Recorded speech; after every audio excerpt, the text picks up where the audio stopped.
Hi, it's Fias Taro. Hello, Cancer placements. Okay, so this is your bonus love reading ngayong January. So, itatalakayan, 'di ba? Tatalakayan natin, oo, yung situation, kung ano bang meron. Check natin. Okay, so syempre, before tayo mag-start, kung hindi ka pa nakakapag-subscribe, please do subscribe and hit the notification bell para lagi po tayo maging updated sa mga mangyayari pa lang. Okay? And yeah, don't forget na mag-follow sa atin pong FB page. And syempre, kung may tanong po pagdating sa private reading, just message me sa akin pong FB page for more info. And syempre, ganun din po pagdating kay Perception of Light. Okay? So, yeah, don't forget to follow. Thank you. Okay. And syempre, oo, kung may tanong po, no, pagdating dito sa ating Evil Eye, the all-in-one Evil Eye bracelet and ang ating Evil Eye ring. And syempre, meron pa tayong Evil Eye necklace na hindi ko pa nasusuot. Oo, dahil, yeah, sobra-sobra na. O, di ba? Oo. Yeah, available na siya. Okay, available na. Just 5 slots for the necklace. Okay? So, kung may tanong po, message na lang po, no? Oo. Para dun ka lang din may ipakita yung ah, item. Okay? Yeah, kung hihingi kayo ng picture. So, yan. Okay? So, yeah, yun lang. Let's start. Cancer placements. So, tingnan natin ano bang situation ninyo, mga Cancerians, regarding love. Anong sitwasyon meron ang mga Cancerians? The Ten of Swords. Ay. Okay, the separation, the backstabbing, the pain. Okay. What's with the Ten of Swords? The Nine of... Oh, this is healing. Cancer, this is healing. So, I guess sa situation nangangailangan na ng healing dito. Okay? Pwedeng hindi naman na recent ang nangyari na separation dito. Yeah, the Ace of Pentacles. Oh, this is this is painful. Yeah. Itong energy na to, si Ace of Pentacles na naka-reverse, this is a missed opportunity. Yeah. Kung may ganitong sitwasyon, Cancerians, no? Yeah, kailangan na ng healing dito. Okay, kailangan na ng healing. Ito na ang dapat pagtuon ng pansin pagdating sa sitwasyon. Your happiness, okay? Your peace of mind over this situation. Okay? So, tingnan natin.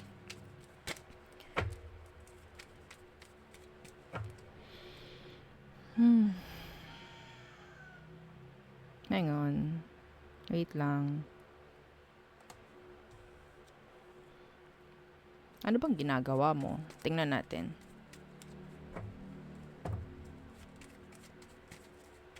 Kasi ganito ang sinasabi. Ano bang ginagawa mo, Cancer? The Five of Wands in reverse and the Fool. Natatakot. Natatakot na totally let go. Natatakot na magsimula muli. Yeah, the Five of Wands in reverse and the Fool. Yeah, the World in reverse. Some of you may unfinished business. Kasi nga, yun nga eh. A missed opportunity. Okay, so mahirap talaga na totally kalimutan to kasi pwedeng nangyari sa inyo is akala mo yun na eh. Akala mo siya na. Dumating sa puntong akala nyo kayo na talaga. I don't know kung bakit nagkaroon ng separation sa inyo. Kanya-kanya yan. Pero ang sinasabi ni universe is focus on healing na. Okay? You have to focus na pagdating sa healing. Yun nga lang, ang ginagawa ng iba, nandun yung takot. Okay? na mag-start ng, na magkaroon ng new beginning sa sarili. Okay? Na ibigay ang freedom na sinasabi. Okay?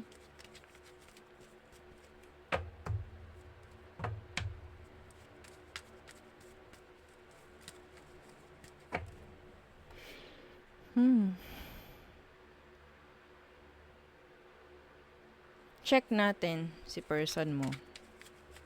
Okay, check natin. Ano ba ang meron sa kanya ngayon?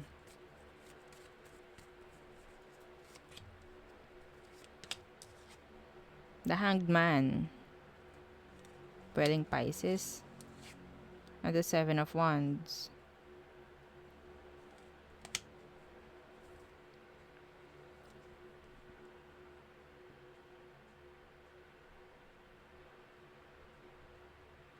Nandyan yung nandyan yung parang ang ginagawa ng person mo is just like parang going with the flow.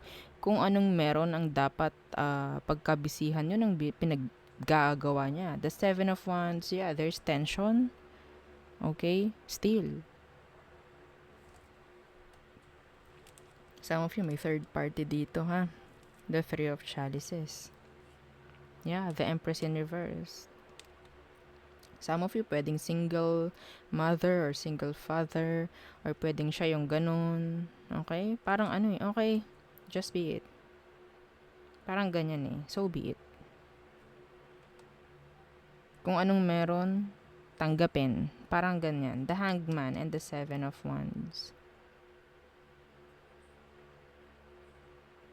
Actually, may paghihintay na ginagawa pa rin itong taong to pero hindi na siya para mag-focus na lang doon sa paghihintay. This is heavy. This is sad. Anong kailangan mong gawin? Yun nga, bigyan mo yung sarili mo ng karapatan na magkaroon ng freedom, magkaroon ng peace of mind, magkaroon ng genuine happiness. Makukuha mo lang yun kapag nag-heal ka. And kasi syempre, kanya-kanya tong dahilan kung bakit hindi pwede Kung bakit hindi pwedeng maging kayo. Ha?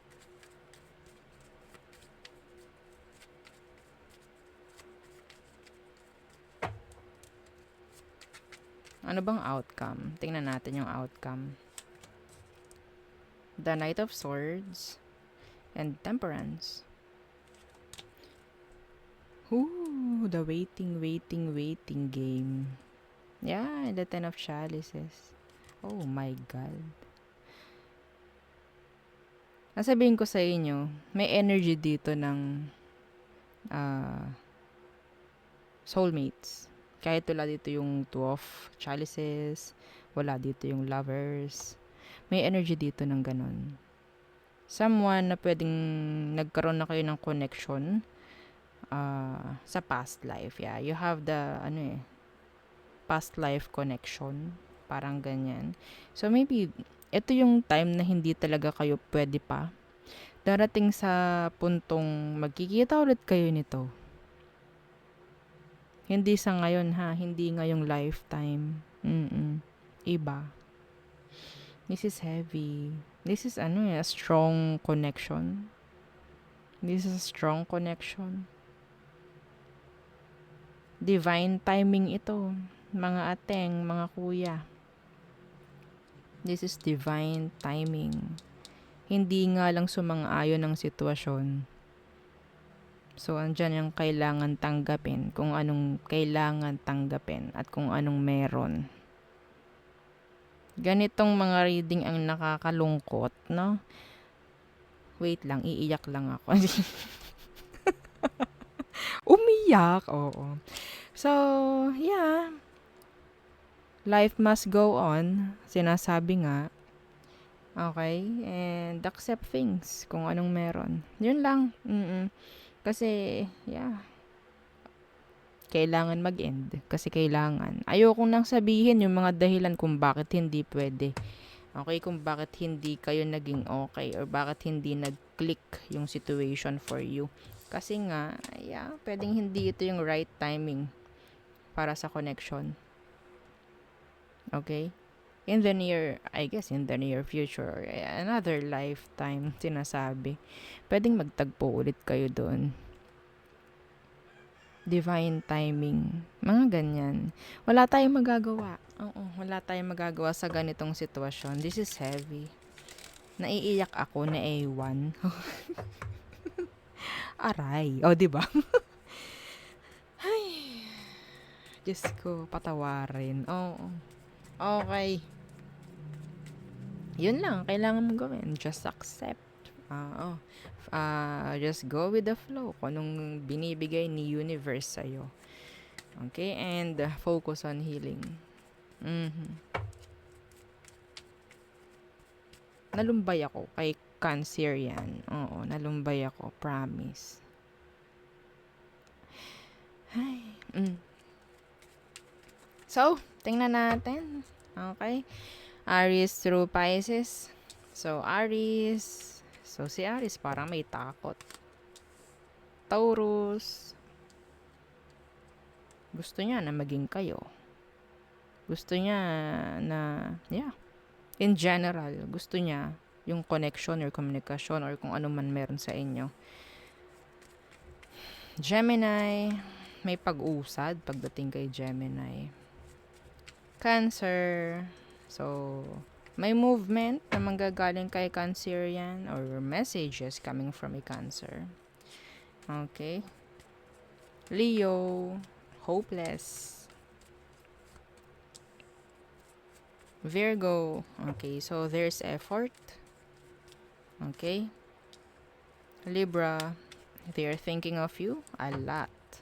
You're in your head. Renting free. Diba? You're in their head pala. So, next, Scorpio. Inconsistent. Pagdating sa actions and sa words. Sagittarius. So, nandyan yung parang surrendering pagdating sa kanya. Capricorn, they can't love you. Or they can't be with you. I don't know. Or pwedeng hindi rin sila available emotionally. Aquarius, they're stuck thinking of you. Pisces, unfinished business. Okay, so yeah, yun lang ang nakikita ko for you. Cancer placement. So again, don't forget to like, share, and subscribe. Thank you. Bye.